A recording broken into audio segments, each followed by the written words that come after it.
Hello and welcome everybody. In this video, I'll be discussing how mountain bikes have evolved over the years. I'll also give a brief explanation on what mountain biking is for those of you who are unfamiliar with the concept. In addition, I'll also give my own opinion on what mountain biking means to me personally. What is mountain biking? Mountain biking is a sport that involves navigating rough terrain, typically on a hill, on a bicycle. The type of mountain biking that I'll mainly focus on is trail mountain biking. This doesn't involve usually any crazy big jumps or any big drops, but in my opinion, it's the best form of mountain biking because it's easygoing, fun, but it can also be challenging. So, now it's time to talk about how the mountain bike actually evolved over time. The mountain bike started off pretty much just as a normal bike with wider tires. The first purpose-built mountain bike was the Breezers Series 1, built in 1978. The bike was made of chromoly steel, which is stronger than normal steel because of the addition of other metals. It also featured balloon tires, which were better at gripping the rough terrain.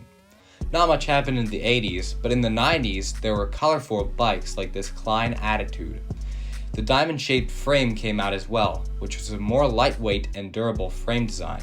The wheels also got bigger for the better pump absorption, from 26 to 27.5 inches in diameter. In the 2000s, we saw quite a few innovations. For example, this 2005 Trek Fuel. It is full suspension, meaning that there is suspension for both tires. This is also one of the first mountain bikes with a more modern suspension linkage, which looks cleaner than the seat post linkage. In the early 2010s, the main innovations were the geometry and the disc brakes. This 2013 Trek Fuel has much more slack geometry, which basically just means that the rider is in a more laid-back position. Now the advantage of this is that the bike becomes better on the downhills. Disc brakes are better than rim brakes because they're more reliable and powerful. They're usually powered using braking fluid, which is just mineral oil, but there are wired alternatives on cheaper bikes. Another innovation is the larger cassette, which instead of having 7 gears has 9. Fast forward to the present, where some mountain bikes are controlled by Bluetooth. I'm not even kidding. This 2022 Trek Top Fuel uses SRAM axis derailleur, which means that when the rider presses the button, the gears will shift instantly. The frame on this bike is made out of carbon fiber, which is lighter than aluminium, but once it breaks, it's impossible to fix. As a result, the bike only weighs 11 kilograms. It also features a dropper seat post, which is also wireless, and it is basically just an office chair compacted into a seat post, so the rider can put their seat up at the press of a button. This is really helpful because when they're climbing, they want a higher seat, and when they're descending, they want to get it out of the way. In addition, the bike has a 1x12 drivetrain, which is lighter and simpler than the 2x and 3x. It also has a 500% gear ratio, which means that the largest gear has 5 times more teeth than the smallest gear.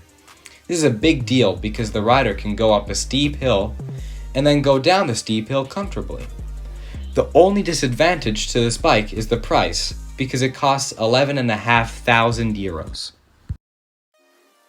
For me, I wouldn't have done mountain biking without these technological innovations because of the level of comfort that they bring.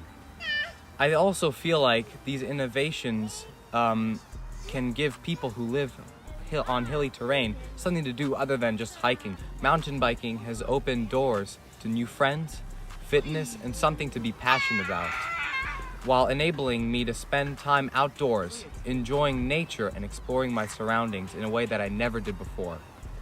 It also has enhanced my experience while traveling because you can rent a bike pretty much anywhere and you can have adventures in those places that you haven't had before.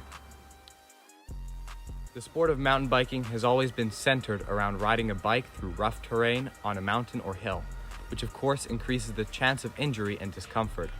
This is why there is always a need to evolve. Modern mountain bikes are capable of doing things that the old mountain bikes would never have been. They've gotten much lighter, faster, and safer because of the grippy tires, suspension, and brakes. Overall, this has made mountain biking so much more enjoyable for everybody.